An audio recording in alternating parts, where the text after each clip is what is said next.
Owatonna High School girls basketball coach Tricia Hoffman. Practice is underway, and how does it look so far in the gym, Tricia? It's exciting. We're trying to set the tone early on in this season about what kind of team that we want to be this year and what we want to be known for. And a couple of those things are being an up-tempo team, and we've started these last two practices doing a lot of our transition stuff.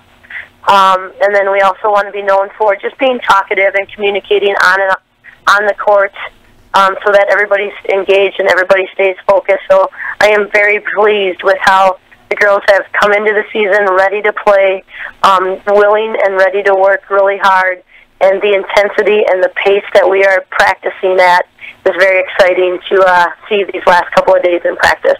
Why is this a good team to be an up-tempo style?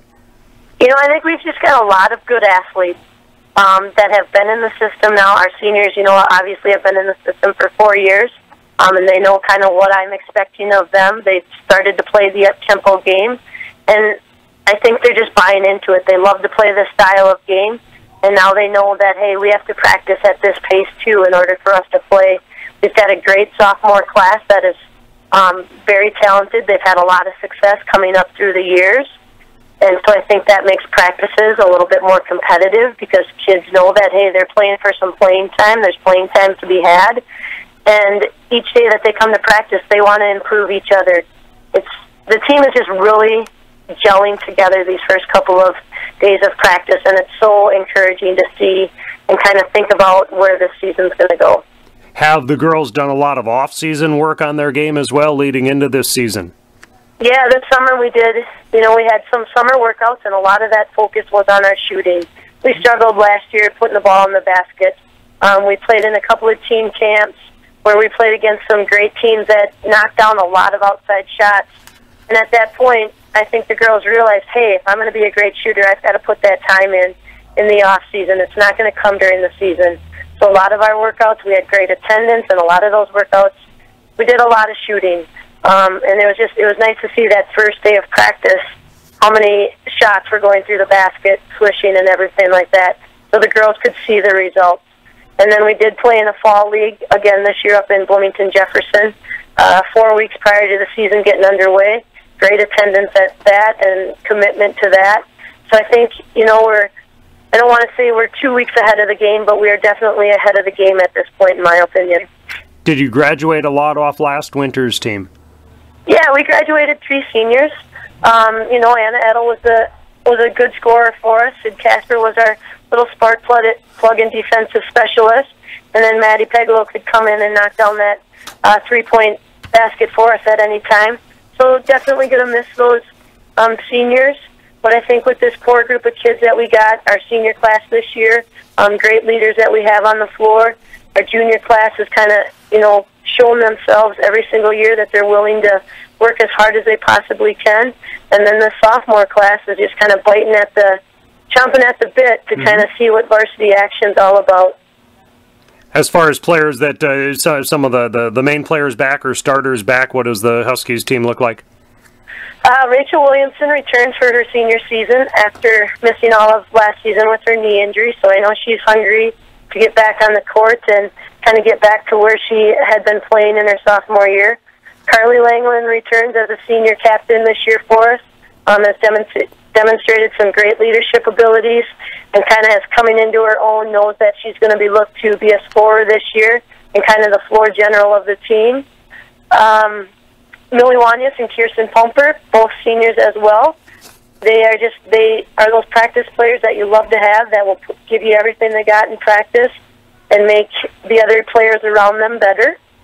And then our junior class, we don't have any, Caitlin Anderson is a returning letter winner in that junior class. And again, her work ethic is outstanding, and just a great role model for some of those younger kids to understand what it looks like to work so hard in practice and get rewarded because of your effort. And then, of course, Sid Schultz and Jenna Zeman return to the varsity for their sophomore seasons. Sid, of course, exploded onto the scene last year as a freshman and had a great volleyball season. And so she's just so athletic and can do so many different things for us.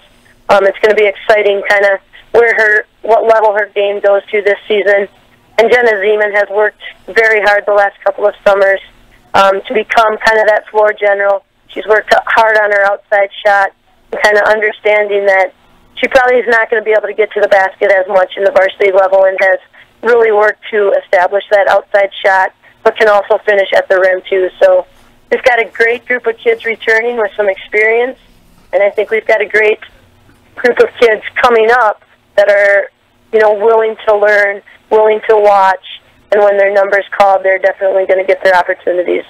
First part of the schedule, what are some notes? When do you get rolling? Our first game is on a Monday, so that's a little different this year. Monday, November 30th, we'll kick it off against Mankato West. And then the following week is going to be a brutal week for us. We host JM, who I would say would be our conference favorite this year. Okay. And then Thursday, Friday, we go back-to-back road games. Thursday is against Prior Lake, and Friday is we get to make the long trip to Winona. So if we can get through this first 2 weeks, staying healthy, keeping the energy, keeping the enthusiasm, I think we'll be off to a great start. How many non-conference games are you able to play with the Big Nine being so numerous nowadays? We only get 4 non-conference games, so we're a little bit limited there. I always like to try to schedule the Class 4A team so that we're playing against the best competition in the States. And instead of going to a Duluth trip this year, I've added the holiday tournament.